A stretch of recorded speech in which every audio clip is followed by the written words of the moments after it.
I'd like now to introduce Mr. Pat McGinn. He's going to say a few words.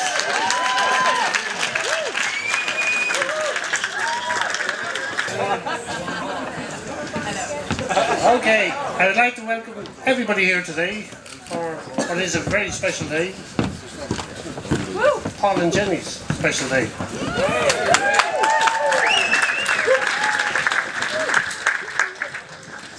I'd like to say Anne and myself are very proud of Jennifer, our eldest daughter, and indeed our choice of partner, Paul.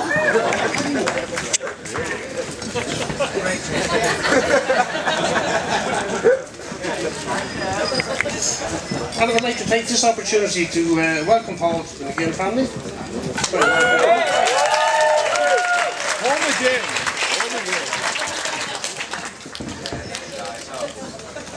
Finally, I have a little bit of male backup. And someone to watch a bit of sport with.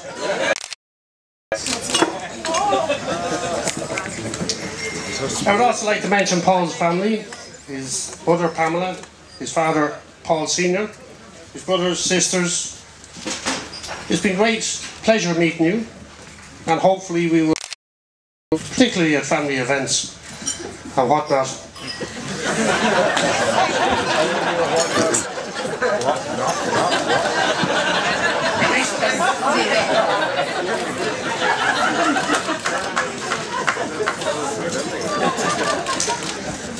Jenny, as you know, is our eldest daughter, the eldest of 6 daughters. And I would like to say she is, has been a wonderful daughter and still is, and hopefully will remain that way. I have to say we're very proud of her. She's very kind, caring, thoughtful, and has been a role model to her sisters.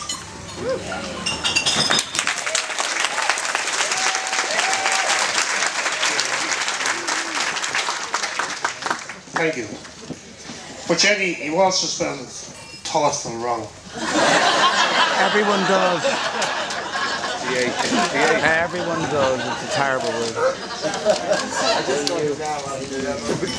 But on the more serious note, you know, as a parent, particularly with daughters, you're very worried about who to bring home, who the boyfriends are. Which brings me on to the subject of Paul. I'd only met Paul, I don't know, 2, 3, 4 times maybe, and I got a phone call out of the blue. He would like to meet with me. Ooh.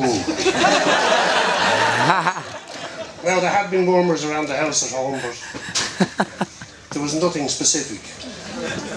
However, we arranged to meet in a watering hole in Nace, and after a little bit of tap dancing with his feet, he was actually in my position now. Back then, he was quite nervous. But anyway, he told me I had a wonderful daughter, and he was very, very fond of her, and he actually loved her. Ooh.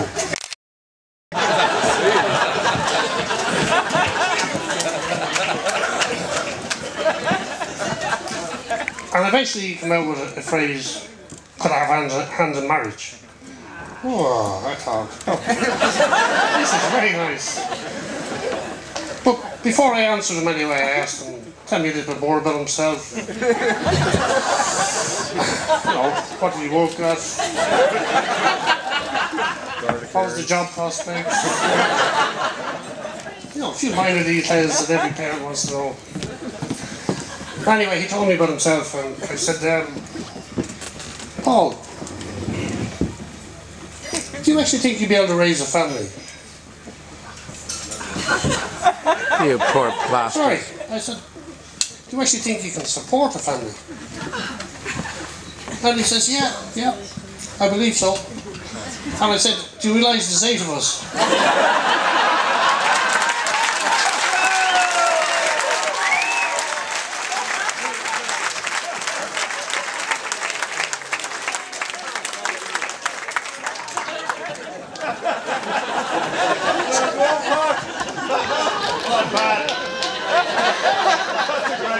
thanks for that one, right?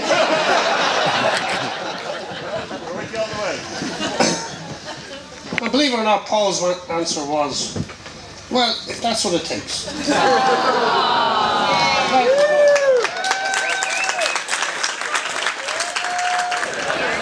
That's very close. Yeah, I'm personal. Hello. He's got the full spiral. Pen is still 80 here, pages. just in case. Dinner is getting cold. I can use a microwave. Too disappointed. Please.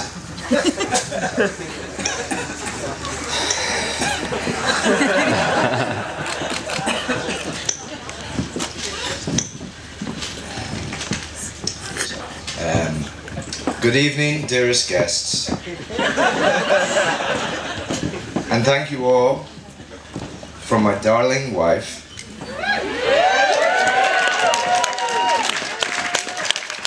and I, for joining us here this weekend. As I look around, I see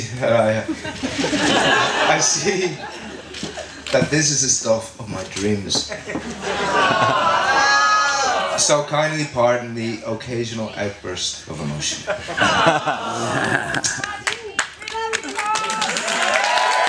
I love you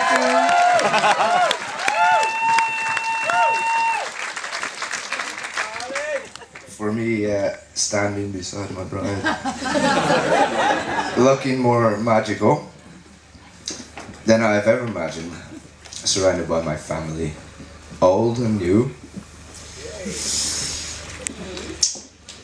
in the company of my closest friends and colleagues. This is my dream.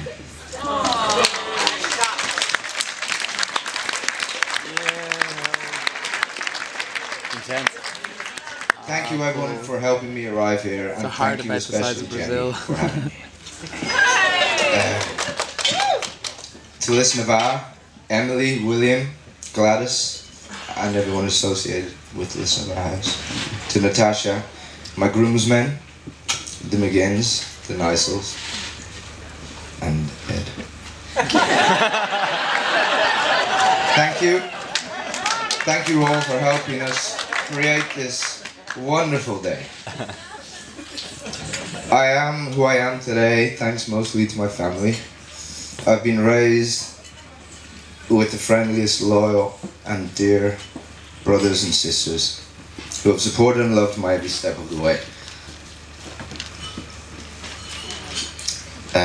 To my parents, I can say with enormous pride that I am grateful to them eternally. The love that I have known all my life began with them. With their guidance and encouragement, I became a friendly, confident, and helpful individual. For me, it is these characteristics that have helped me meet so many friends. But it also should be said that the open door policy in our home certainly made it easier.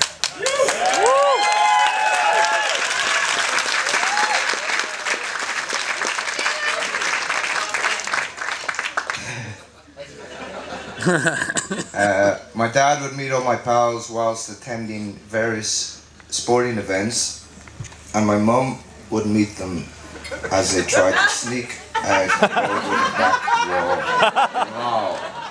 Pause. Cheer.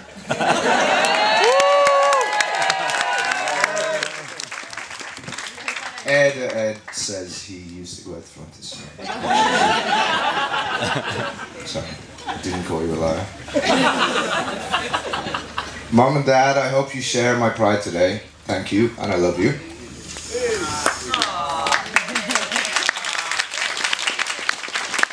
To my new mom and dad, hello? This is your new son speaking.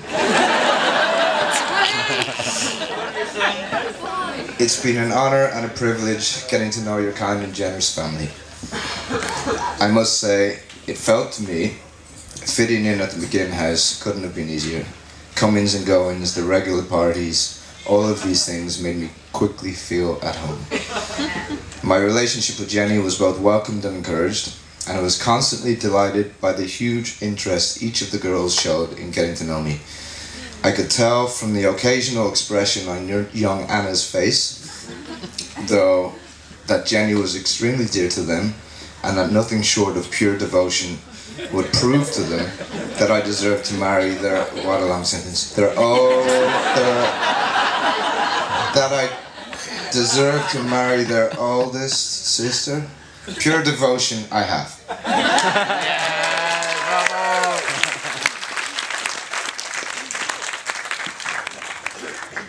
The moment Jenny and I shared our first kiss, I decided I was not letting the girl go. We set up a few dates, and by Christmas time I'd fallen in love, and Jennifer and I had had our first fight. Jennifer got annoyed at me. Jennifer got annoyed at me for telling her that I was going to follow her if she moved to London. A little over a year later, perhaps our fourth encounter, I was asking Pat McGinn if he would allow me to marry his eldest daughter. I think we were both a little surprised that evening, but we quickly moved past that and got to discuss some of the lighter aspects of love and life over a few pints. I should have talked to Pat before this. We got that. Well, we're here now.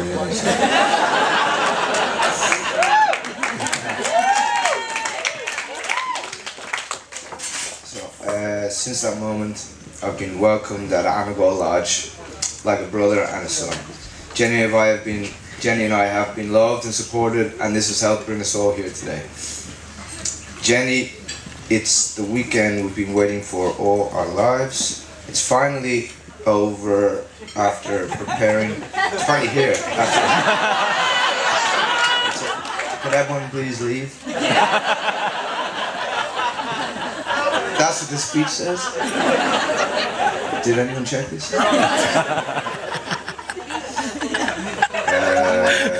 Don't leave. So Jenny, it's the weekend we've been waiting for over. It's finally here after preparing for the last year and a half, and we've done good.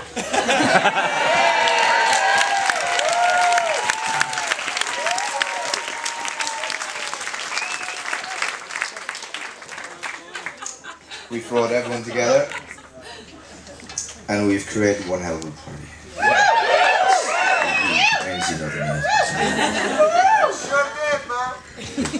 Ladies and gentlemen, you are invited to join us to celebrate the time of our lives. For the first time, a 4-day party just might not be enough. Okay? And I will now pass you to the capable hands of Ed. Ed has known me long enough that I have entrusted him to explain to you all how awesome I am. Thank you all, and enjoy. The entire weekend, it's going to be brilliant. Can't wait to carry on. Thanks, Ed. You are a legend.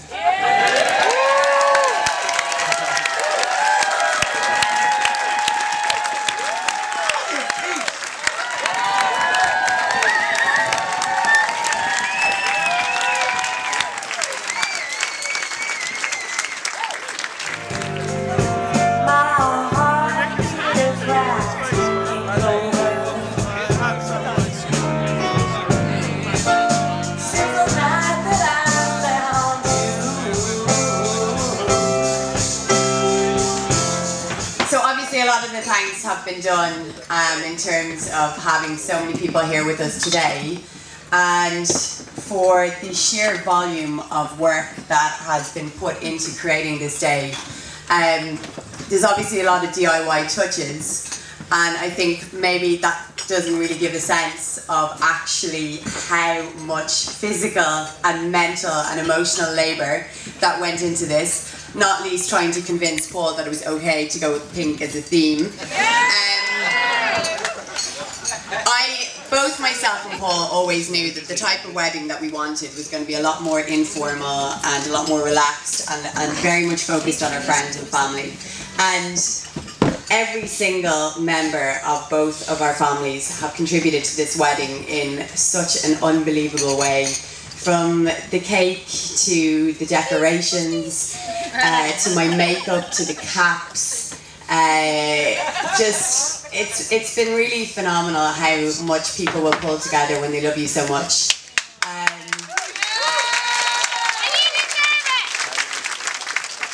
It's obviously a really special day because I'm the first in the McGinn side to get married. I'm the eldest. I'm not. Damn it! Damn it! I'm the first in our immediate family to get married. So, there's one over there last year, I forgot about that. Which I was at, and it was a beautiful wedding. But it's the first in the McGinn side, so it is a big deal. But it's obviously a big deal as well because my granny and granddad are here. We're really, really happy to have you both here and to have so many on both the McGinn, the Fitzpatrick, the Nysel, the other Nysel side of the family,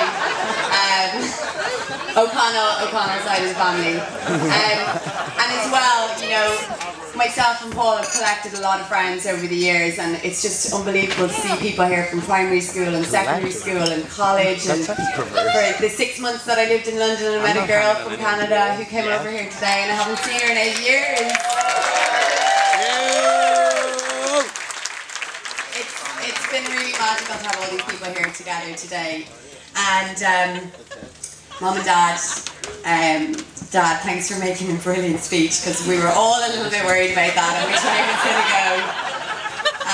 And obviously Mom, you know, bringing up the 6 girls in the family and making us all the fabulous girls that we are today. And nothing to do with that, nothing to do with that.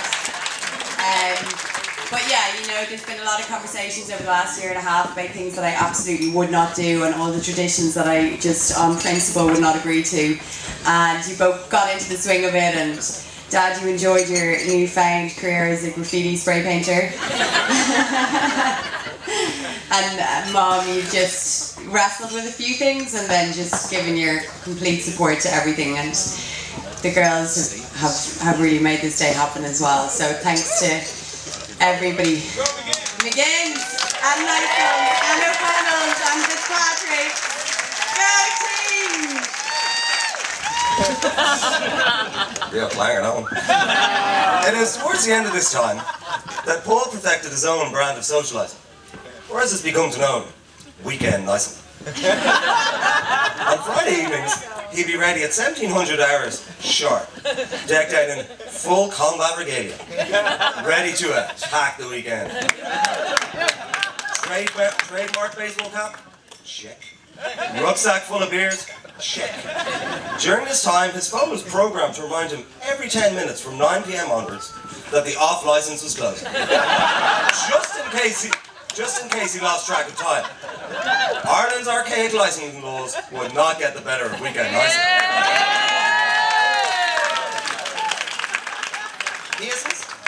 He has maintained this high standard of organisation in all areas of life. It has been said that all roads lead to nicing. You could ring Paul on a Friday night and he'd be able to tell you in great detail what everybody was doing. What they were doing, and for how long. He would even tell you the complete social calendars of people whom you didn't know. I'm still not entirely sure if Paul knew them either. At the end of these conversations, he would finally broach the topic of what Paul himself was doing. And you get the answer, oh, I'm away with the family in Galway for the weekend. I won't be back till Sunday. Another of Paul's alter egos is holiday nicing.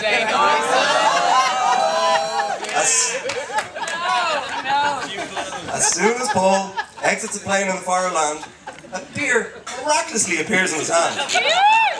This has raised many an eyebrow in passport control. In addition, his voice gets substantially louder. And his backpack baseball cap outfit is now minus a shirt and augmented with a very tight pair of Liverpool shorts, circa 1998. It said, when arriving in a city for the first time, he can sniff out a suitable meeting place near a river with plenty of space for his frisbee in under 4 minutes. I'm reminded of a story I was told about a trip to Exit Festival in Serbia. When during a 2-hour taxi journey, sorry mate, people were typing. Paul and the driver enjoyed a long and animated conversation, both of them interrupting each other. Such was the quality of the exchange. Later, when quizzed, Paul revealed that neither of them had a single word of the other's mother's tongue. By repeating a question over and over, each a bit louder than the previous, Paul is able to navigate seamlessly through foreign cities, picking up plenty of exotic friends along the way. I remember the summer Paul spent in San Francisco, home of the aforementioned Golden Gate Bridge. I arrived about a month after the others. Paul had already been experimenting with questionable hairstyles prior to departure, but I was not ready for his new adventure in barbering, the pièce de résistance, or what was affectionately known as the spiral. A perfect spiral shaved into his head. The remaining hair dyed red, its ruddy hue perfectly complementing the intense sunburn he was now sporting. And yes, it had 2 pale stripes where his backpack had been.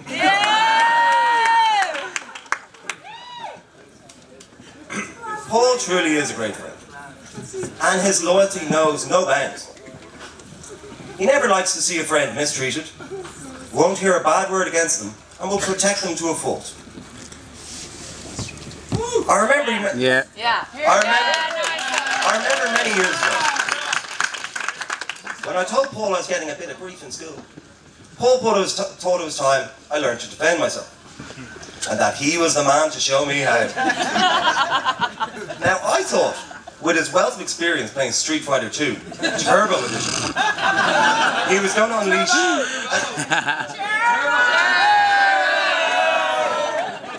a spinning bird kick, or maybe some sort of fireball. But it was more straightforward than this. Paul spent the next few weeks supplying chokeholds and organising surprise attacks. I was left in much worse shape for his intervention, and I'm fairly convinced it was just an excuse to beat me up. But friendship is a two-way street, and no one knows this more than Paul.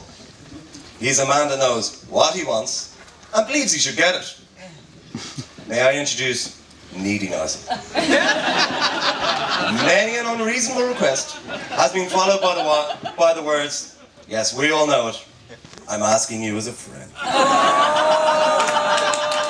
Obviously, this was tailored to me in times of need. I'm asking you as a cousin, he would say. Second, twice removed, conveniently admitted. In recent times, this has evolved into, but you're the best man. I have found myself on the end of several requests which I believe to be outside of this remit. But it's very hard not to say no to Paul, especially when you're in a chokehold. Paul has always been on hand to cheer me up. I remember one time, Paul thought I was a bit glum and decided that my spirits needed lifting. And the quickest way to achieve this was with a hug. Aww. Now, yeah. No. But now, usually I enjoy a good hug, but on this occasion we were cycling briskly down Adelaide Road. A moment later, I was skidding along the ground beneath Paul and his bike, he laughing hysterically. I did not see the funny side. It's said that we bicker a lot. Gordo. I tend to disagree and think it's normally a classic case of I'm right and he's wrong. yes. Do. I couldn't make a speech about Paul without mentioning techno nicely. And no, I'm not talking about the prodigy-obsessed raver that would turn up at every rave in the greater Leinster area. I'm of course talking about technology-obsessed Paul. Never have I met anyone with their own soundtrack. Wherever Paul goes, he is followed by music, generally the prodigy, blaring out of his phone or whatever other outlet is available. It's a modern day equivalent of having his own band of minstrels. When he lived in Dublin 8, his housemates had to impose a one-device rule, knowing that without this policy, Paul would attempt to simultaneously watch TV, listen to music, phone a friend, and play computer games. Legend has it that air traffic control at Dublin Airport complained of interference from a fifth-floor apartment at Bridgewood.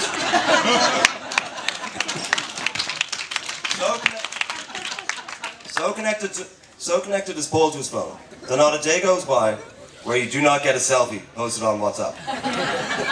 So fearful is he being without a phone that we even ask barmen to charge his spare battery when on one of his rare occasions to the pub. Using his considerable Jedi-like powers, Paul knows the exact socket locations in all of Dublin's top boozers.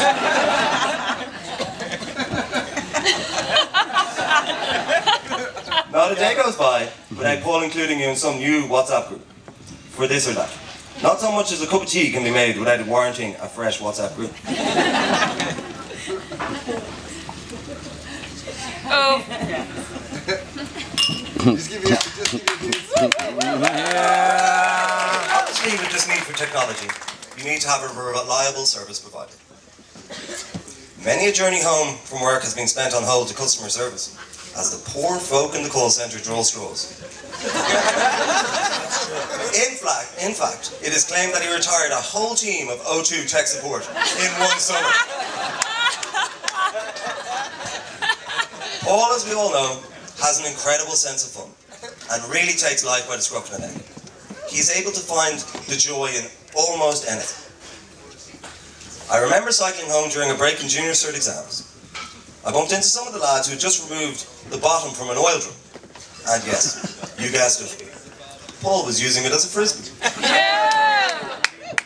I believe it was called the danger frisbee. Or as somebody accurately named it, tetanus frisbee. When I was cycling back from my next exams, as I could have predicted, I was informed that Paul had sliced open a finger on his writing hand and would now have to sit his exam orally.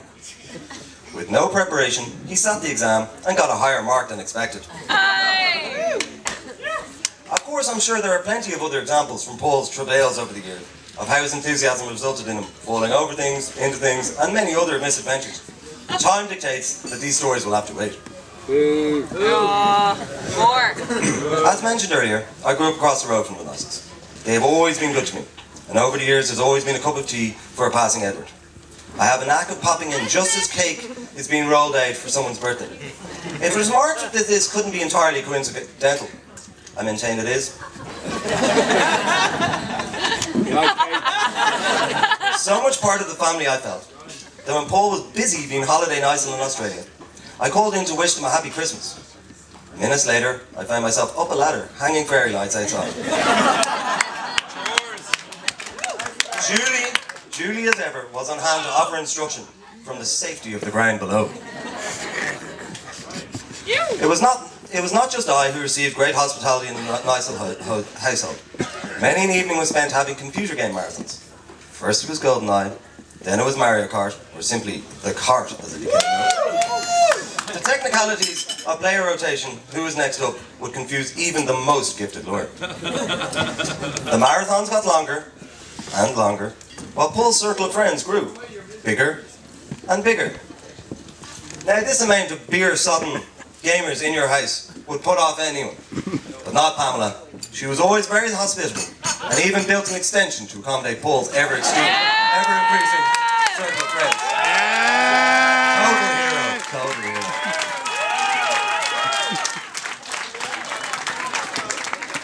It was the 16th century Jesuit priest, Matteo Ricci, who said a virtuous man is sure to have good friends.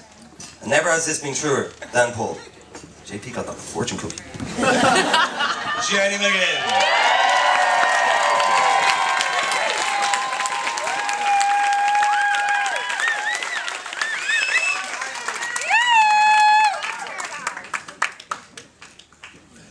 and Jennie first met, it was a difficult time for Paul. He couldn't speak. Getting out of bed was hard. He was eating slower than normal. Would randomly burst into tears, more than usual. I believe Liverpool fans call this the Roy Hodgson era. So constant was his eulogising of Liverpool's demise that Jennie had a caricature of him drawn, mourning the dreadful season. It really is a testament to her strength and character that she helped him through this difficult time. When Paul met Jennie, a great change came over him. Gone were the Liverpool shorts. Replaced by trendy pastel trousers. His baseball caps got a little smarter, and his beloved Air Max got an upgrade. A shoe they both enjoyed. It was the birth of Paul's final alter ego, hipsterness. He even began tweeting. And unconfirmed reports say he was spotted in the queue for the Dublin leg of the X Factor auditions. Mind you, I think Paul's unique skill set would be better suited to Ireland's Got Talent. So taken with Jennie, or Turbo, as he has conveyed earlier. When she was not around, he would randomly drop the word turbo into a well-known song. You are my turbo, my only turbo. You make me turbo when skies are turbo. Was a firm favourite. They are lovely together, and they complement each other so well. Getting to know Jennie has been wonderful. She has been a great friend to me. She keeps this old dog looped in on all the cool things going down. But I'm still not quite sure what twerking is.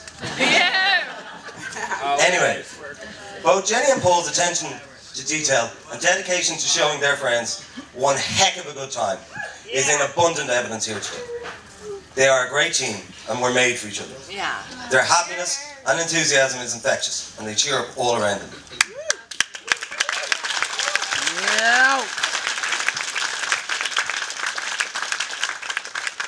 Nowhere do they complement each other more than on the dance floor. Paul has always had a particularly avant-garde style of expression when it comes to cutting a rug, which was always rather perplexing. But alongside Jennie's equally expressive, but definitely more considered and refined approach, it was a perfect match. I believe this will be in evidence very soon, as soon as I stop talking. I just got a telegram I'd like to read. Before I leave you, dearest Paul, after decades of endless fun spent together, and many emotional times into the wee hours of the morning, we are truly sorry that we cannot spend this wonderful day with you. Now that you are married, it's probably time to move on. So we wish you all the best. Goodbye. Mario, Luigi, Joseph.